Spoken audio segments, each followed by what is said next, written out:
我是赵少康，欢迎你来到 TVBS 少康战情室。在我们现场特别来宾，沈富雄委员、吴征发言人、叶元之委员、李博玉委员、李博玉议员、陈婉慧小姐、陈婉慧委员。我们看俄乌战争可能会停哦，因为呢，泽连斯基突然发了一个公开信给谁？给普丁，1800字，哦，还蛮长的哈、哦。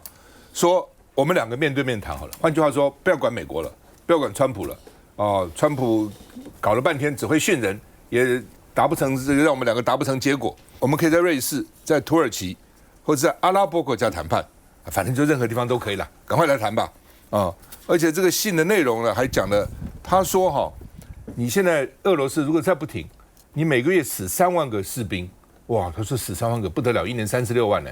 哦，然后呢，你的财政也负担不了了。哦，那这种情况之下，你再搞下去哈，你也自己把自己拖垮了。那如果你不停，我们会给你奉陪到底，打到底。啊，泽连斯基这样的信哈。那普丁说好，我们就用川普那个28点和平计划。哦，那因为泽连斯基不要等美国了。哦，那克里姆林宫说可以啊，来谈啊，到莫斯科来啊。因为我们看这个泽连斯基不是建议瑞士、土耳其、阿拉伯吗？干嘛到那么远的地方？来莫斯科。本来这种谈通常在第3地了。哦，不管我到你地方，你到我这地方，我到你地方，好像我投降似的。哦，我说来啊，川普说很好，要见面谈是美国的功劳，川普什么都是我的功劳，对不对？当时我提的建议啊，你看现在终于要谈了，是美国的功劳。哦，那另外好，我们先看一下这个。俄乌战争终于露出曙光，乌克兰总统泽连斯基向俄罗斯总统普京发出公开信，邀请普京面对面会谈。泽连斯基期盼能够终结俄乌战争，并呼吁在谈判期间全面停火。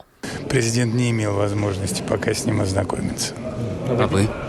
А вы? Я имел возможность. Это будет доложено президенту после того, как закончится часть рабочего визита президента Узбекистана. 泽连斯基在信中表示，俄国民众对于战争的影响已经感到厌倦，准备好接受和平。他也提议谈判的地点可以在瑞士或者是土耳其等国举行。而普京在还没有阅读公开信之前，就已经表示他不排除和乌克兰签署和平协议，但前提是乌克兰必须放弃部分领土。Мы безусловно готовы и хотим договориться с Украиной мирными средствами.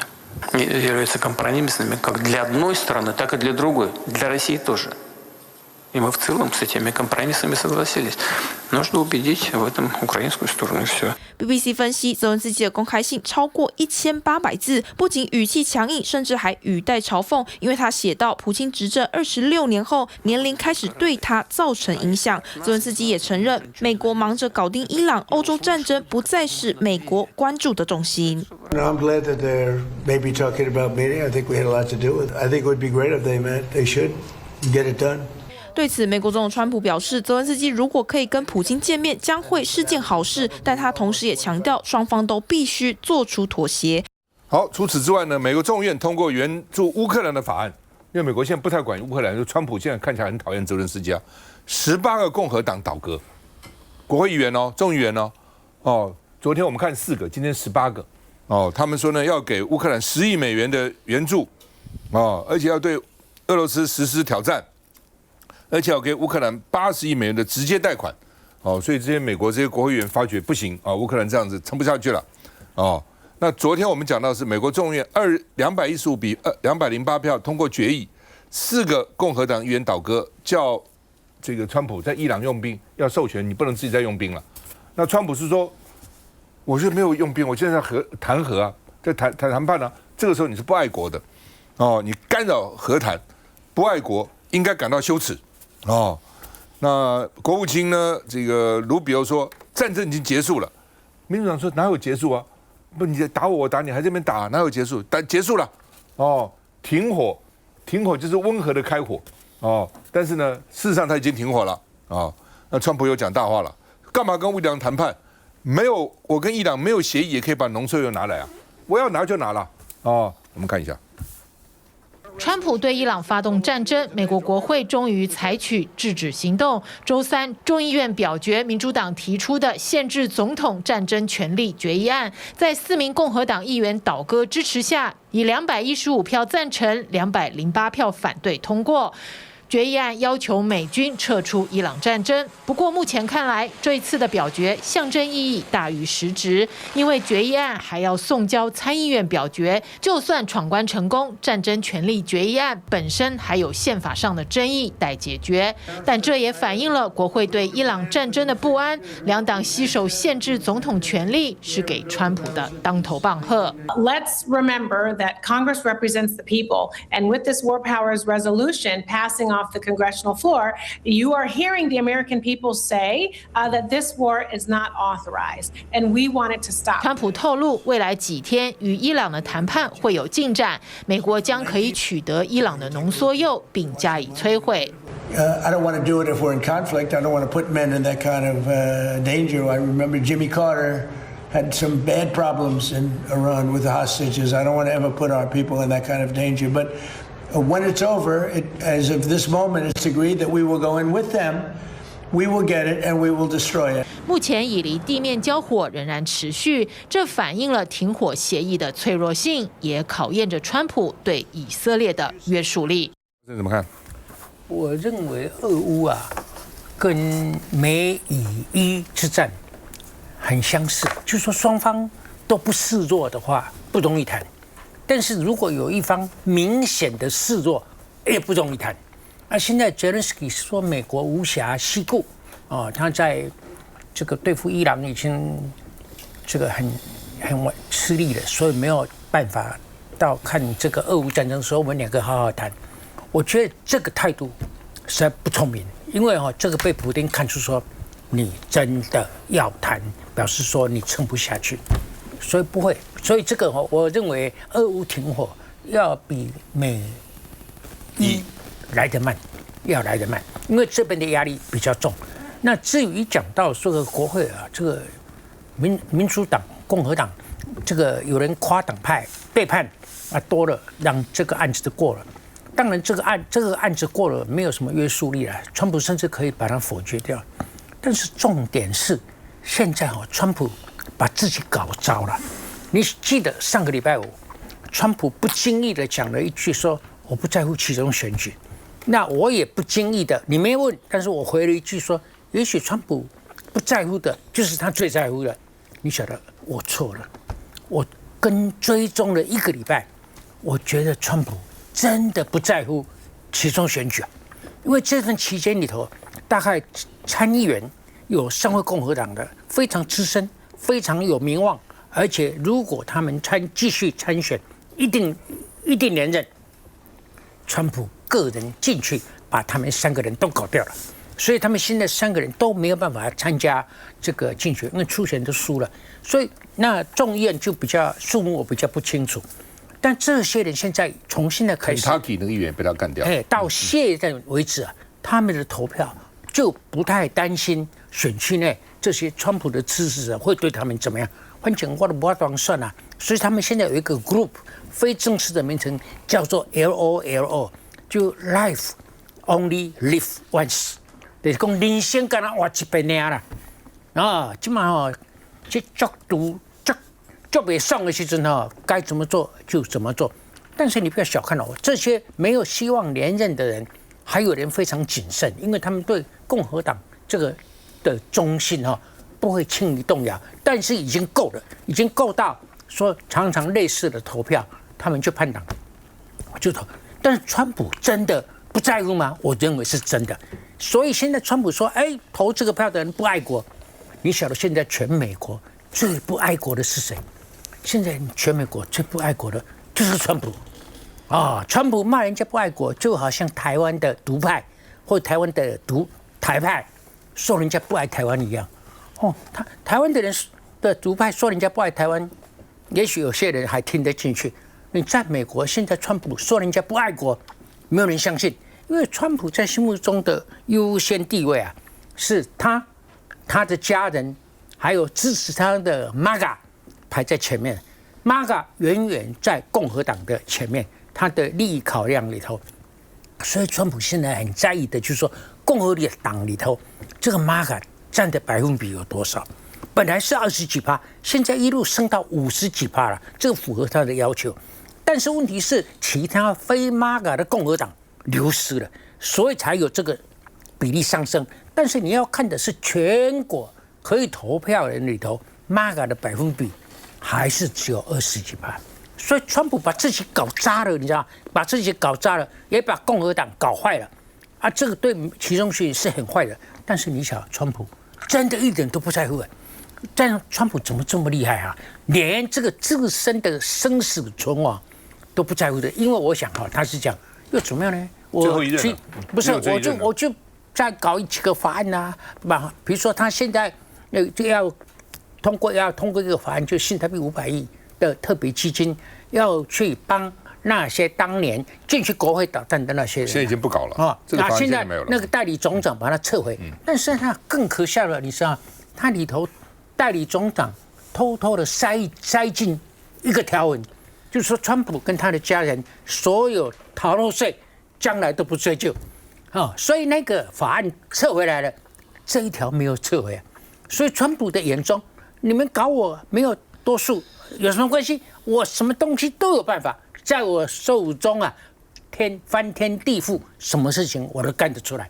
有这样的总统，在 No.1 的国家会做这样倒行逆施的事情，所以我要好言相劝，这个民进党你当然现在不吃眼前亏嘛，但是你要看远一点，川普还能够嚣张多久？那川普这样统治下的美国的政策能够再横行多久？所以我觉得川普下台以后啊，不管谁执政，这个都会回到以前萧美琴所认识的美国。但是因为这个伤害已经造成，也许要恢复原先的美国，恐怕要5年10年以上。所以呢，我们很多事情就是不要很匆忙的去讨川普的欢心，你讨他欢心，自己一点好处都没有。我们也没有特别讨谁欢心应该是说，不管是拜登总统到川普总统，其实我想，其实在座的国民党跟民众党，其实大家基本上对美关系就是台湾很重要、很核心的一环嘛。其实这个过去我们在节目上讨论，事实上是大家都同一大方向。所以我觉得现在整个局势看起来，一个事情是说，大家要看一个部分在欧洲的话，乌克兰跟俄罗斯能不能谈出个结果？那我想还有很多困难要克服了，因为最终还是会面临到很核心敏感的乌东占领区的问题。对乌克兰来说，那是一个主权不能去割让嘛。那对普丁来说，他如果耗费死这么多近100万的伤亡，然后都葬送在战场上，结果搞了半天全部吐回去，那他在国内大概也待不下去了。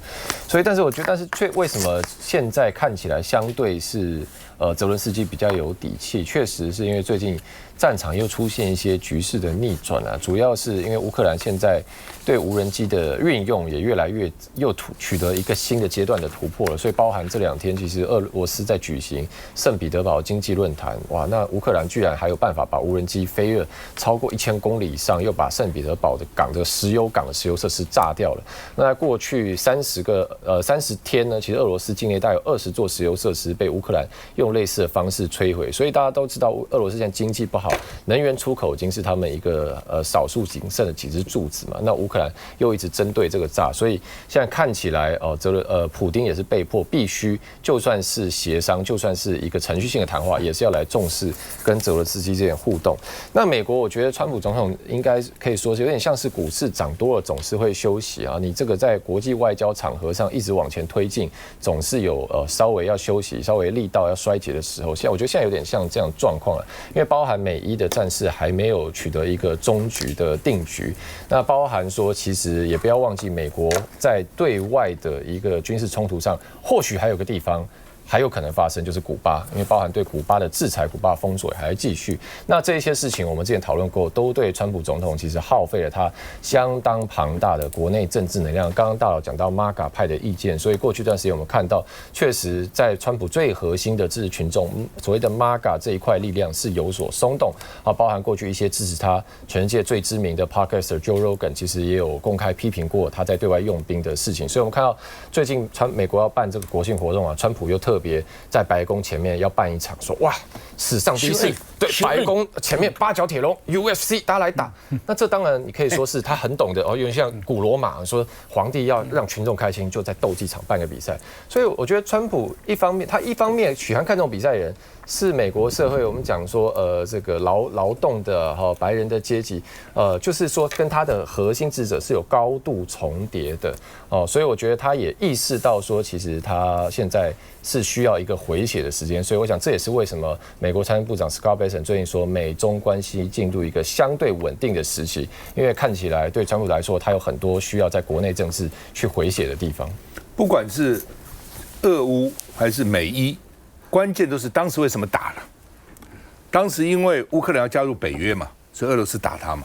那现在和谈，那乌克兰会说我今后我放弃加入北约了吗？那你搞了个半天，对吧？在乌克兰1000万人变成难民呢，500-600万逃出国，500-600人在国内流离失所，那搞的是4年多。那你搞了半天，你当时为什么要加入北约呢？所以你叫泽连斯基怎么说？我现在不要加入呢？那俄罗斯一定会说你不能加入嘛。那乌克兰一定会讲说，好吧，那如果我不加入，你要给我什么安全保障？你多久30年之内不能打我？他一定会，否则的话，那这个仗为什么打呢？那怎么结束呢？美国跟伊朗也是一样啊，这是浓缩铀，对，所以川普说我自己也可以把它攻下来，那你攻下来是不攻呢？显然你攻下来，你付出代价很大嘛，哦，所以在这种情况之下，那伊朗如果还保有浓缩铀，那美国川普为什么打他呢？你怎么交代？你搞了个半天，你什么意思呢？搞得通货膨胀、物价上涨，全世界大乱。那现在你说好了，我不要他的浓缩铀，那但是如果要他的浓缩铀，那伊朗肯不肯给？哦，那或是有没有骗你？数据是不是真的？说要给你会，到时候又反悔了，这是大的问题。休息一下再回来。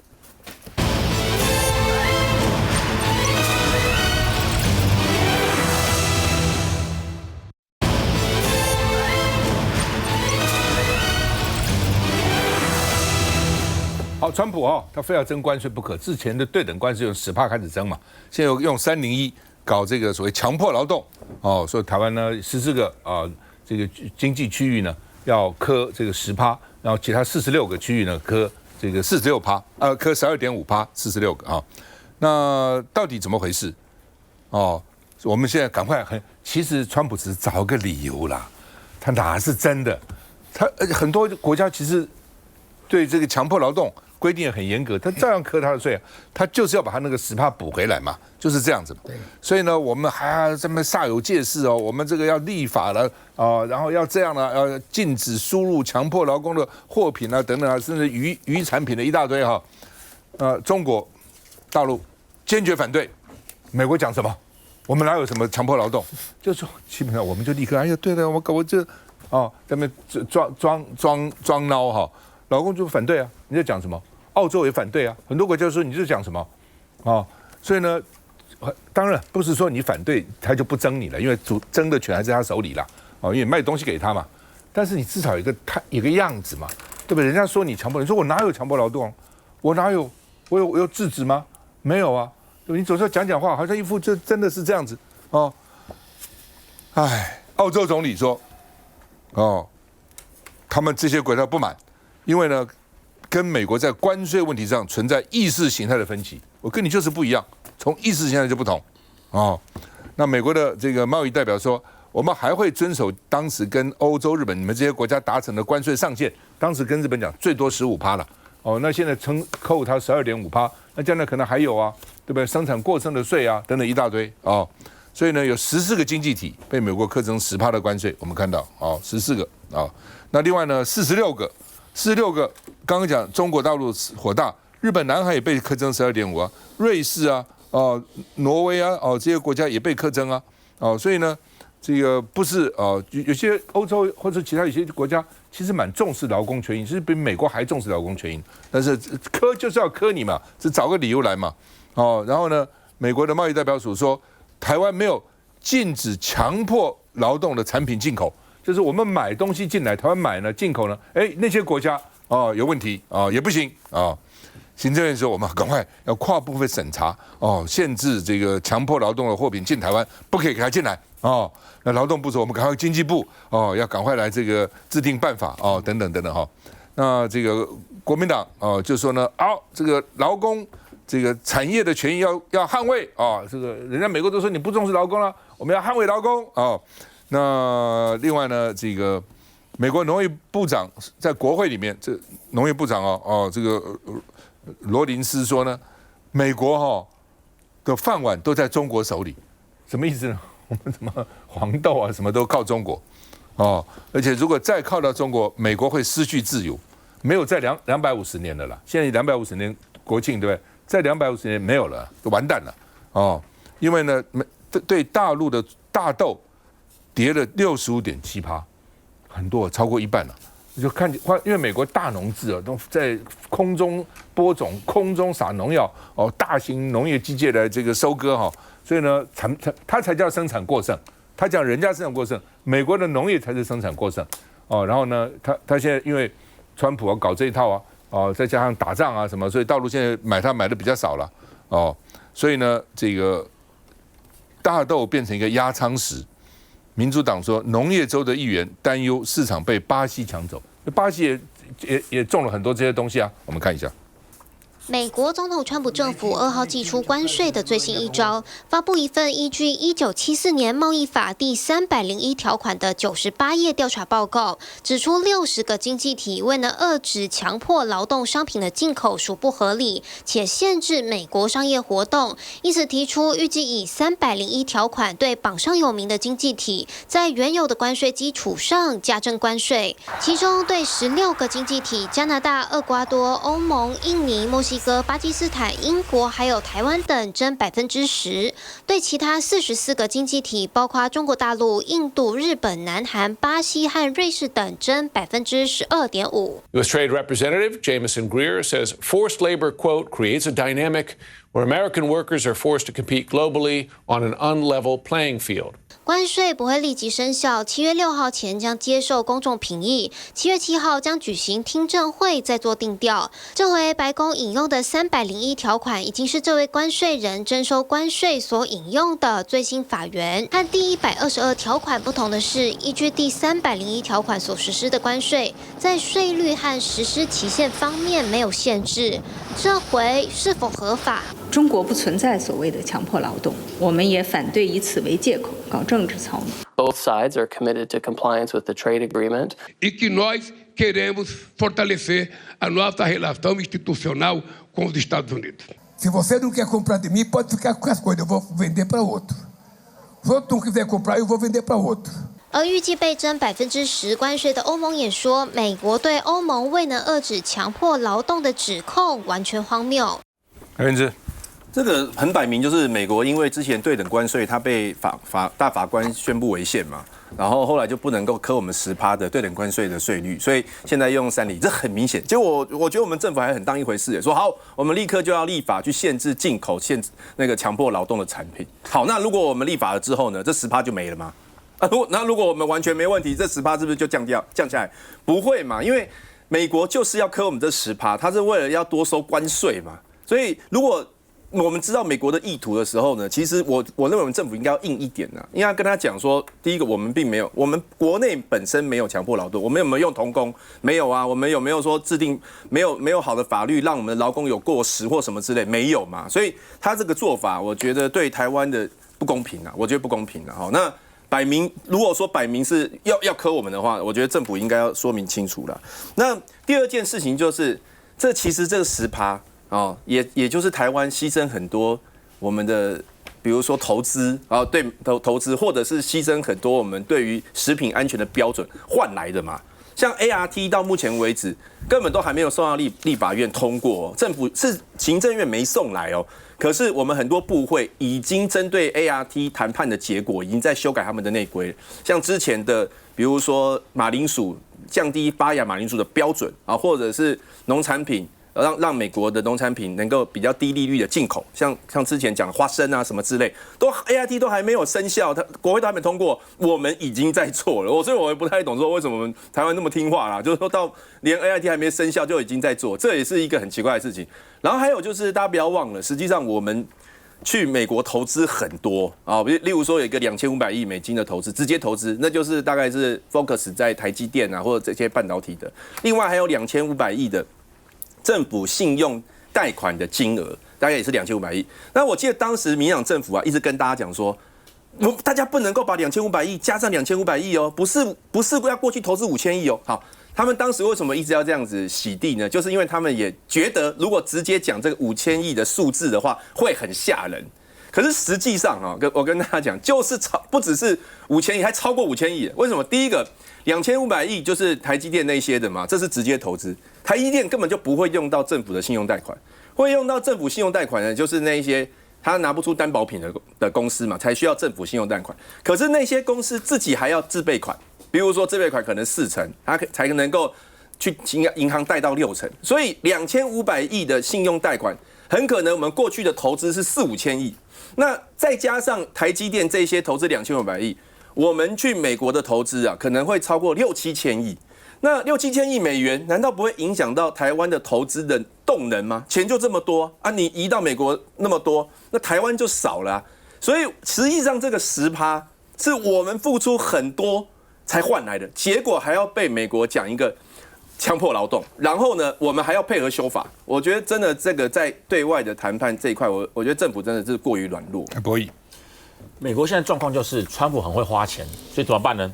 想要多赚点钱，多赚点钱就从世界各国，包括台湾来下手。当然，你说台湾有没有很大的压力？我相信当然有，但问题是我们必须要重视一下美国的要求到底合不合理。之前一直被卡住，就是关税到底会不会叠加的问题。第一次关税，赖政府不敢讲清楚、说明白，就承认了要叠加。好不容易谈判了很多完之后，说现在不叠加了，15%不叠加了。